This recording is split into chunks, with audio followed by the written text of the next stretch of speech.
మాతృదేవోభవ. నాలుగైదు ఆయుధములు కేలదాల్చి నిలిచియుందువు దేనికో నిశ్చలముగా. జగన్మాత నాలుగైదు ఆయుధములు కేలదాల్చి నిలిచియుందువు దేనికో నిశ్చలముగా. ఎవ్వరిని రక్ష చేయని ఎవ్వరికి శిక్ష వేయని నిర్లిప్త సాక్షివేమో. ఎవ్వరిని రక్ష చేయని ఎవరికి శిక్ష వేయని నిర్లిప్త సాక్షివేమో. ఏబిఎన్ ఆంధ్రజ్యోతి ప్రేక్షక మహాశయులందరికీ నవజీవన వేదం అనే కార్యక్రమంలో 1522వ భాగానికి ప్రత్యేకించి లలితా సహస్రానికి సాగుతున్న సామాజిక వ్యాఖ్యలో 222వ భాగానికి స్వాగతం పలుకుతాం. కామ్యా కామకళారూప కదంబ కుసుమ ప్రియ కళ్యాణి జగతీకంద కరుణారస సాగర. మనం 322వ నామం కామకళారూపాయ నమః అన్నది చెప్పుకున్నాం.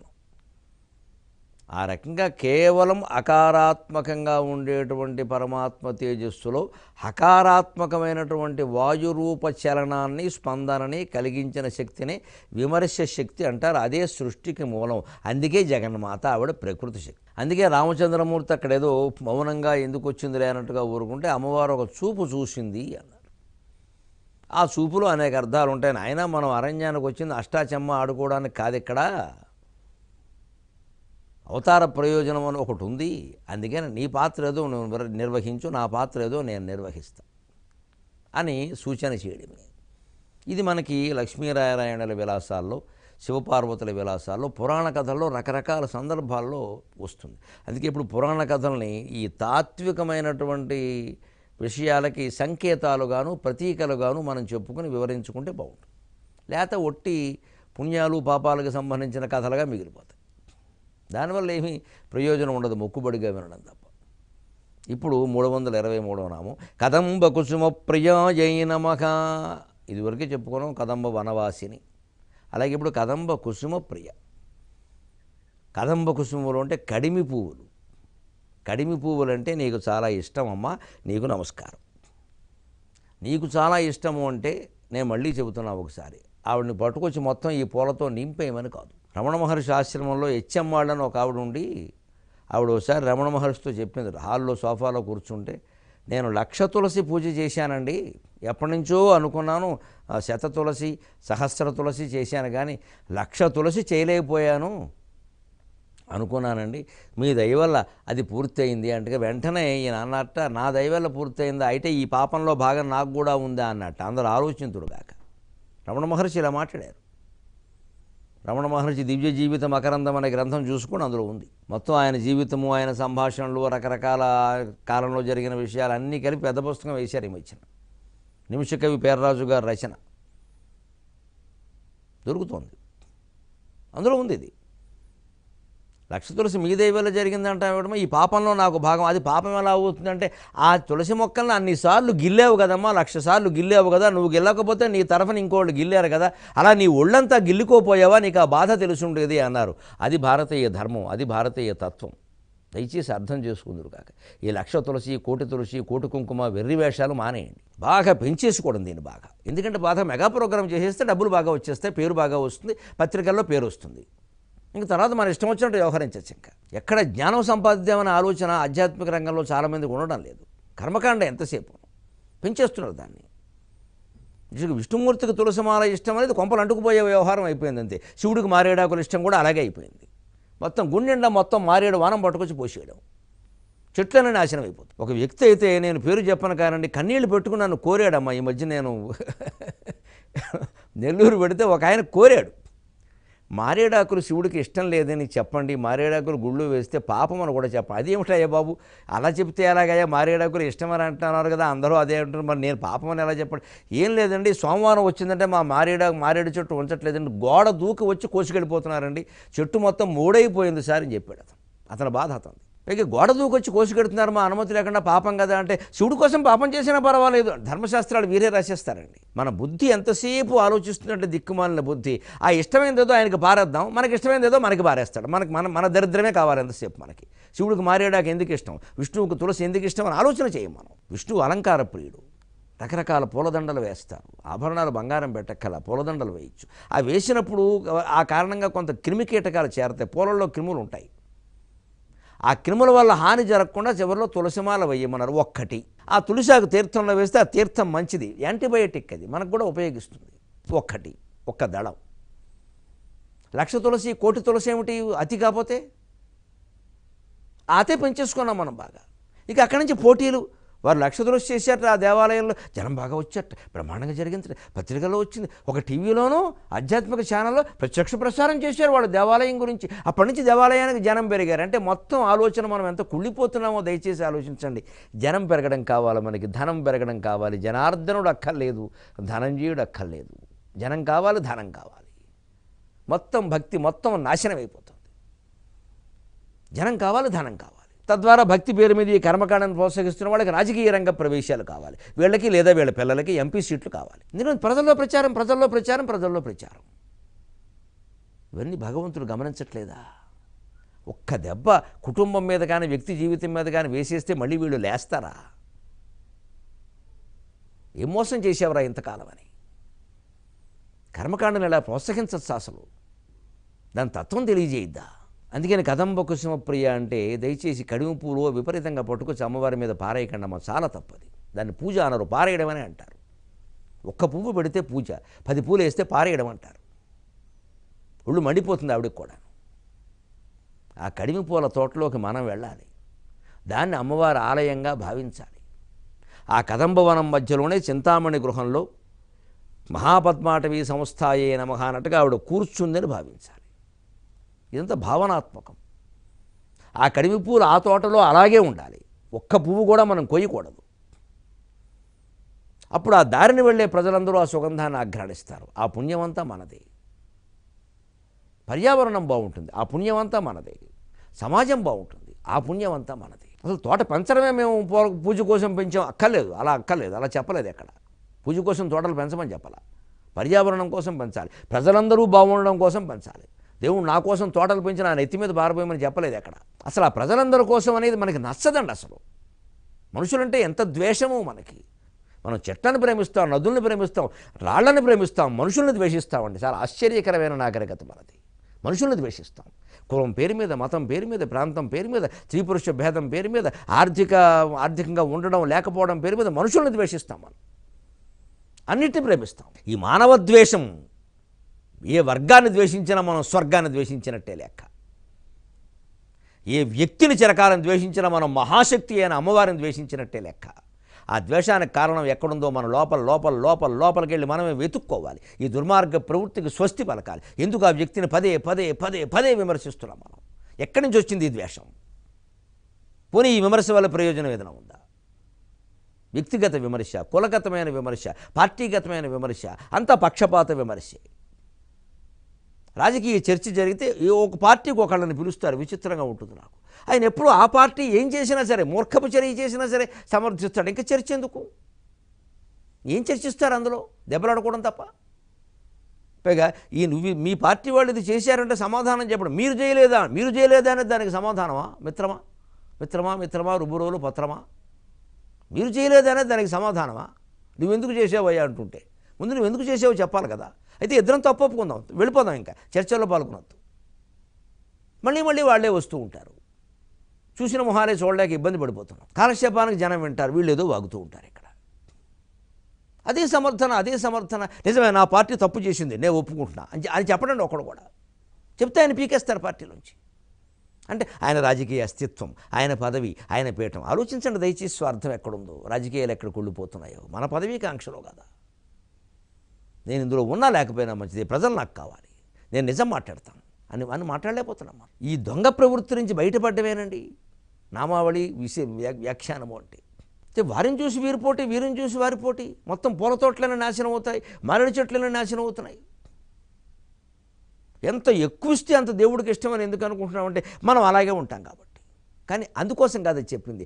ఆ కడిమి పూల గొప్పతనం ఏమిటో కృష్ణశాస్త్రి గారు కావ్యంలో చెబుతాడు. మహానుభావుడు నిజంగా.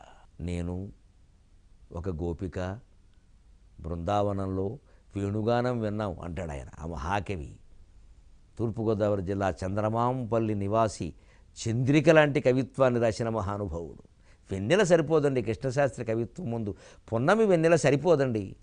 పున్నమి వెన్నెలకి ఇంకా ఏమైనా 2-3 కేజీలు చేరిస్తే ఏమైనా కృష్ణశాస్త్రి కాళ్ళ దగ్గరికి వస్తుందేమో. వెన్నెల వేళల్లో యమునా తీరంలో కడిమిపూల తోటలో వేణుగానం విన్నట్ట. కదంబ కుసుమ ప్రియాయ నమః, అది భగవద్ దర్శనం.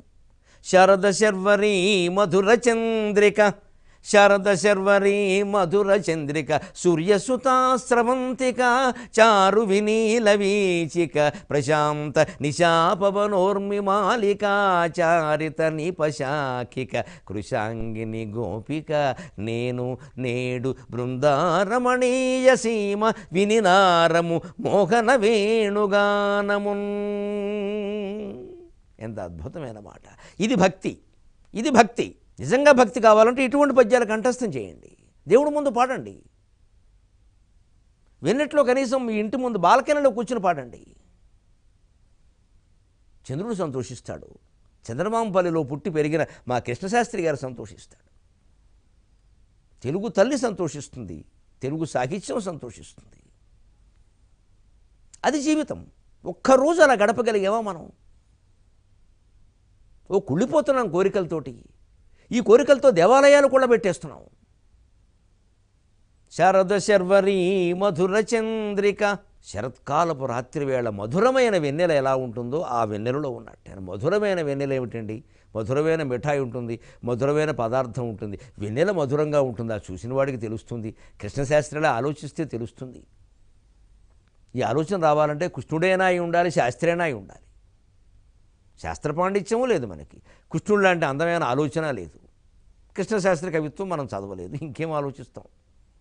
క్రికెట్ గురించి ఆలోచిస్తాం మనం, కృష్ణశాస్త్రి పద్యాలు మనకెందుకు? శరద శర్వరీ మధుర చంద్రిక, శరత్కాలపు రాత్రి ఉండే మధురమైన వెన్నెలలో సూర్యసుత స్రవంతిక, చారు వినీల వీచిక.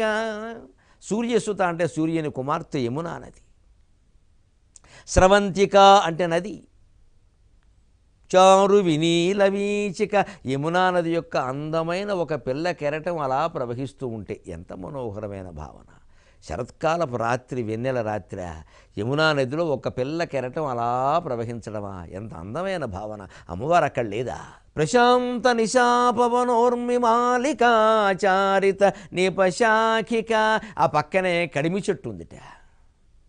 ప్రశాంతమైనటువంటి రాత్రివేళ పవన ఊర్మిమాలిక, ఒక గాలి కెరటం అలా వచ్చిందిట. నీటి కెరటం యమునా నదిలో తేలినట్టే, ప్రసరించినట్టే గాలి కెరటం ప్రకృతిలో ప్రసరించింది. అది ప్రశాంతమైనటువంటి రాత్రిలో వీచిన గాలి కెరటంట. నీటి కెరటం, గాలి కెరటం, కృష్ణశాస్త్రి కవిత్వపు కెరటం. ఎన్ని కెరటాలు కలిసింది ఈ తెలుగు సాహిత్య సాగరంలో. ఆ ప్రశాంతమైన రాత్రివేళ ఒక గాలి కెరటం, పిల్ల కెరటం అలా వీచింది. అది కూడా మా కడిమిపూల చెట్టును తాకింది.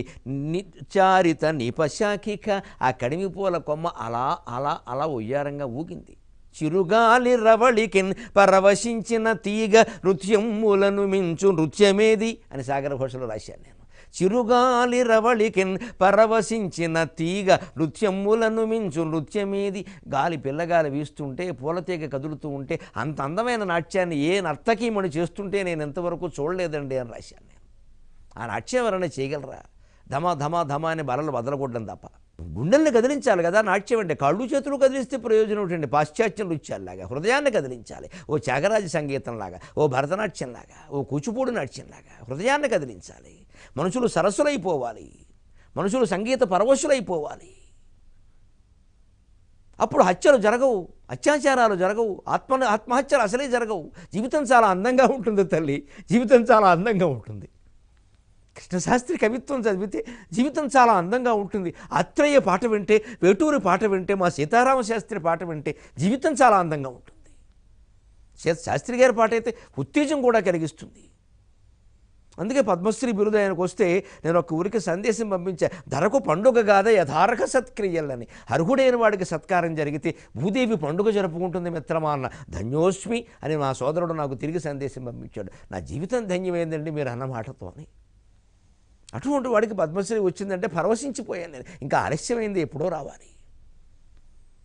ధరకు పండుగ కాదయ్య ధారక సత్క్రియలు. ఓ సీతారామ శాస్త్రి, అంతకంటే ముందు ఒక వేటూరి, అంతకంటే ముందు ఒక ఆత్రేయ, అంతకంటే ముందు ఒక కృష్ణశాస్త్రి ఎలా ఆలోచిస్తారు?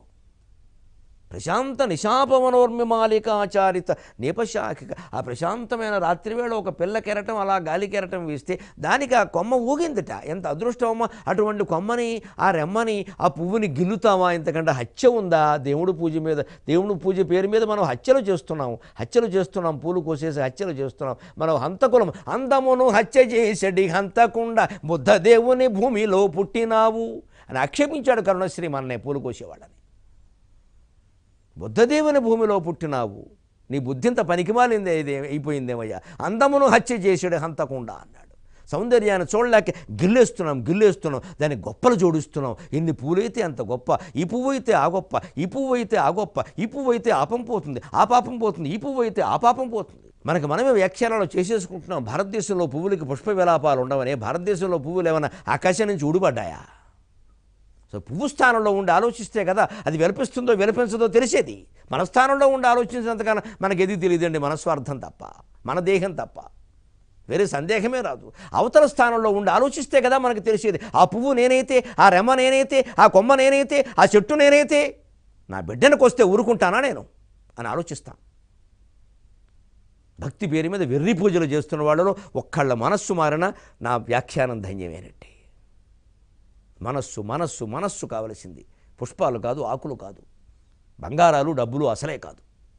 మనస్సు. అప్పుడు మనకు వేణుగానం వినపడుతుంది. సృష్టి అంతటా అంతర్లీనంగా ఉండేటువంటి భగవంతుని యొక్క వేణుగానం ఉందే, ఏ వేణుగానం ఈ స్థితిని మొత్తం, సృష్టి కర్మలో స్థితిని మొత్తం నడిపిస్తూ ఉందో, ఆ స్థితిని నడిపిస్తున్న శ్రీ మహావిష్ణువు కదా. ఆయన అవతారం మీద కృష్ణుడు. ఆ కృష్ణుని వేణుగానం వినపడాలంటే మన హృదయాల్లో ఈ వాతావరణం ఉండాలి. శారద శర్వరి మధుర చంద్రిక సూర్యసుత స్రవంతిక చారు వినీల వీచిక ప్రశాంత నిశాపవనోర్మిమాలికా చారిత నిపశాఖిక కృషాంగిని గోపిక నేడు బృందారమణీయ సీమ వినినారము మోహన వేణుగానమున్.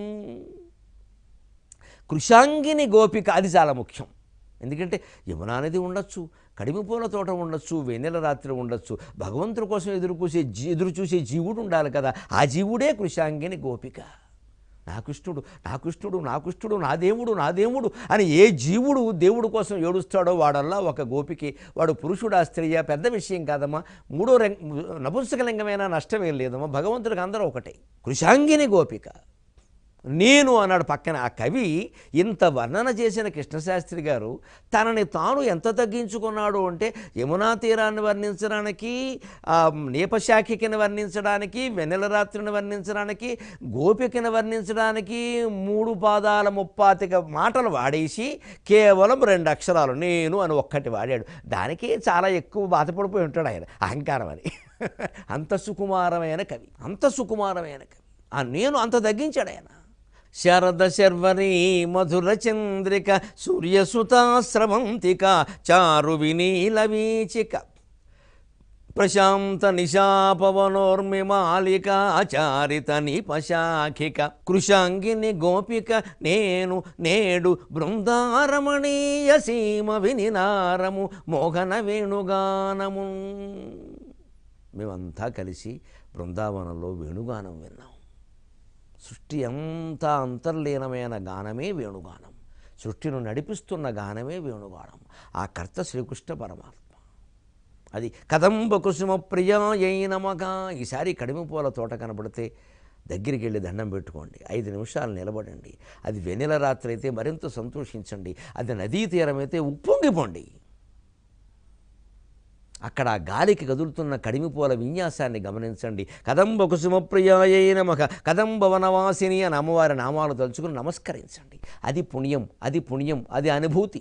కామ్య కామకళారూప కదంబ కుసుమప్రియ కళ్యాణి జగతీకంద కరుణారససాగర 324 కళ్యాణ్యై నమః. కళ్యాణి అంటే కళ్యాణ గుణములు కలిగినది. అంటే కళ్యాణ గుణములు అంటే కళ్యాణం అనేది మన తెలుగులో పెళ్ళి అనే అర్థంలో వాడతాం. అందుకే ఇక్కడ కళ్యాణానికి అళ రాస్తారు కొంతమంది, కానీ నిజానికి సంస్కృతంలో ఉన్నది లకారమే. అళ అనేది లేదు అక్కడ, లకారమే రాయొచ్చు. మామూలు లలిత అన్న దాంట్లో ఎలా రాస్తామో కళ్యాణం కూడా అంతే. సంస్కృతంలో ఇది కేవలం పెళ్ళి అనే అర్థంలో లేదండి. రామాయణంలో కానీ భాగవతంలో కానీ రుక్మిణీ పరిణయం, సీతా పరిణయం అంటారు. రుక్మిణీ పాణిగ్రహణం, సీతా పాణిగ్రహణం అంటారు. కళ్యాణం అని ఉండదు, రుక్మిణీ కళ్యాణం అని మనం అంటున్నాం. పోతన గారు కూడా తెలుగు సంప్రదాయం ప్రకారం అని ఉండొచ్చు, కానీ సంస్కృత సంప్రదాయం, వైదిక సంప్రదాయం ప్రకారం దాన్ని కళ్యాణం అనరు, పరిణయం అంటారు, పాణిగ్రహణం అంటారు. ఇప్పటికీ కొంచెం పాత పద్ధతిలో ఉన్నవాళ్ళు శుభలేఖల మీద వివాహమని, పరిణయమని, కళ్యాణం అని కూడా రాయరు, పాణిగ్రహణ మహోత్సవం అని రాస్తారు. ఆ పాత పద్ధతి అలవాటు పడిన వాళ్ళు అలాగే రాస్తారు, తప్పేం లేదు, అదే నిజమైన పద్ధతి. ఎందుకంటే వైదిక సంప్రదాయంలో ఈ చేతులు కలవడం అనేది చాలా ముఖ్యం. అందుకే మన భారతీయ సంప్రదాయంలో చేతులు అందరితో కలపకూడదు. దానికి కూడా ఓ సంకేతం ఉంది, చేతులు అందరితో కలపకూడదు. అలాగే పాణిగ్రహణం, కరగ్రహణం, చేతులు కలవడం అంటే వివాహం. పూలదండ వేసేయడం, చేతులు కలిపేయడం అందరితో చేయకూడదు. అలాగే అది మన సంప్రదాయం కాదు, ఏదో కొంపలు అంటుకుంటాయని కాదు, కానీ ఉన్న సంప్రదాయం అది. మన సంప్రదాయం ఇది. ఎవరికైనా నమస్కారం అంటే మనం ఒక చేయి కలపడం ఏంటంటే కర్మ, 2 చేతులు కలుపుతున్నాం, అంతకంటే ఎక్కువ, ఇంకా ఎక్కువ గౌరవం. అందుకని మనం ఎవరు కనపడినా నమస్కారం ఇంతే, ఇలాగా చేతులు కలపకూడదు. మనకంటే పెద్దవాళ్ళతో అసలే కలపకూడదు, చాలా తప్పు అది. అందుకని కళ్యాణి అంటే ఇక్కడ సంస్కృతంలో అర్థం కేవలం పెళ్లి కాదు, సంక్షేమం అని అర్థం. ఇప్పటికీ మీకు హిందీ ప్రభుత్వాలను గమనిస్తే ఏదో జన కళ్యాణ్ అని సంస్థానాన్ని పేరు పెడతారు. కళ్యాణం అన్నమాట వాళ్ళు పెళ్ళైన అర్థంలో వాడతారు. సంస్కృత సంప్రదాయంలోనే సంక్షేమం, వెల్ఫేర్ అనే అర్థంలో వాడతారు. ఈ కేంద్ర ప్రభుత్వం పెట్టే పథకాల్లో కళ్యాణం ఉంటుంది, జన కళ్యాణాలు ఉంటుంది. మన తెలుగులో కళ్యాణం అంటే అపార్థం వస్తుంది, పెళ్ళైన అర్థం వస్తుంది, మన వాటికి అలాంటి పెట్టరు, సంక్షేమ పథకం అని పెడతారు. వాళ్ళ సంక్షేమార్థంలో కళ్యాణం వాడతారు. అంటే ప్రజలందరూ సంక్షేమంగా ఉండాలి, మనం కూడా సంక్షేమంతో ఉండాలి. మన జీవితాల్లో కళ్యాణం నిండాలి అంటే భగవంతుని యొక్క కళ్యాణ నామాన్ని నిరంతరం స్మరిస్తూ ఉండాలి. భగవంతుని కళ్యాణ నామాన్ని స్మరించేవాడికి గ్రహదోషాలు ఉండవుట. మహాకవి ధూర్జుడు చెబుతున్నాడు, అందరికీ అభయమిస్తున్నాడు. గ్రహదోషంబులు దుర్నిమిత్తములు నీ కళ్యాణ నామంబు ప్రత్యక్షమున్ వేర్కొను ఉత్తమోత్తముని బదల్బెట్టగా జాలునే. గ్రహదోషంబులు దుర్నిమిత్తములు నీ కళ్యాణ నామంబు ప్రత్యక్షమున్ వేర్కొను ఉత్తమోత్తముని బాధల్బెట్టగా జాలునే. దగనం కప్పగజాలునే శలభ సంతానంబు నీ సేవ చేసి హతక్లేశులు కారుగాక మనుజుల్ శ్రీకాళహస్తీశ్వర. రకరకాల జ్యోతిష్య ఫలాలకి, వాస్తు ఫలాలకి, శకునాలకి అన్నిటికీ మనం రకరకాల శంకలకు లోనవుతున్నామే ఈవేళ. ఈ సంక్లిష్టమైన ఆధునిక జీవన విధానానికి రూపాయి ఖర్చు లేని పరిష్కారం నిరంతరం నమశివాయ నమశివాయ నమశివాయ, నమో నారాయణాయ నమో నారాయణాయ నమో నారాయణాయ, శ్రీమాత్రే నమః శ్రీమాత్రే నమః శ్రీమాత్రే నమః. 3 బిళ్ళలు, మీ ఇష్టం వచ్చిన బిళ్ళ తీసుకోండి, ఇంకా కొత్త బిళ్ళ సృష్టించుకోండి, నాకేం అభ్యంతరం లేదు. నాకు అలవాటైనవి నేను చెబుతున్నాను. 10 బిళ్ళలు చెప్పాలంటే నాకు కష్టం. ఏ దేవుడి పేరైనా మీరు స్మరించుకోవచ్చు. అసలు అన్నిటికంటే గొప్ప మంత్రం రమణ మహర్షి చెప్పింది నేనెవరు నేనెవరు నేనెవరు. అది 3టిని మించిన మంత్రం, అదేనా స్మరించండి. నేనెవరు అది విచారణకు వెళుతుంది, నేను అని స్మరించొద్దు, అహంకారం వస్తుంది. నేనెవరు అంటే విచారణలోకి వెళ్ళిపోతుంది, అప్పుడు నేనెవరో తెలుస్తుంది. ఇప్పుడు కాబట్టి వచ్చే జన్మకైనా తెలుస్తుంది, నష్టం లేదు, చేయవలసిన పని అది. నీ కళ్యాణనామంబు ప్రత్యక్షమున్ పేర్కొను ఉత్తమోత్తముని. ఎవరైతే నమశివాయ నమో నారాయణాయ శ్రీమాత్రే నమః అమ్మవారి నామాన్నో, శివనామాన్నో, కేశవనామాన్నో స్మరిస్తూ ఉంటారో వారికి వారు జీవితం ఎలా ఉంటుందంటే గ్రహదోషములు దుర్నిమిత్తములు ఏమీ చేయలేవన్నాడు. రాహుదోషం, కేతుదోషం, కాలసర్పదోషం, 100 రకాల దోషాలు చెప్పి జనాన్ని భయపెట్టేస్తున్నారండి విపరీతంగా. ఈ భయాలన్నీ పోవాలంటే ఎవ్వరి చేత యజ్ఞాలు యాగాలు చేయించవలసిన అవసరం లేదు, ఏ అంకెలు అక్షరాలు మార్చుకోవలసిన అవసరం లేదు, ఎక్కడికి వెళ్ళి రాహుకేత దోష నివారణార్థమని పూజలు చేయాల్సిన అవసరం లేదు. ఆయా దేవాలయాల్లో వ్యాపారాలు పెంచడం తప్పితే దీనివల్ల ప్రయోజనం ఏమీ ఉండదు. కానీ ఒకదాని వల్ల ప్రయోజనం ఉంటుంది, నిరంతరం భగవన్నామాన్ని మనస్సులో స్మరించాలి. భయం వేసినా స్మరించాలి, ఆకలేసినా స్మరించాలి, అవమానం కలిగినా స్మరించాలి, దుఃఖం వచ్చినా స్మరించాలి. తల్లి ఆకలి వేళల అలపైన వేళల వేకువ హరినామమే దిక్కు మరి లేదు. ఆకలి వేళల అలపైన వేళల వేకువ హరినామమే దిక్కు మరి లేదు. చూస్తున్న వాళ్ళకి 6:54 నిమిషాలు అవ్వచ్చు, కానీ నాకు ఇక్కడ 1 గంట అయింది, నాకు ఆకలి అవుతోంది. సెలవు.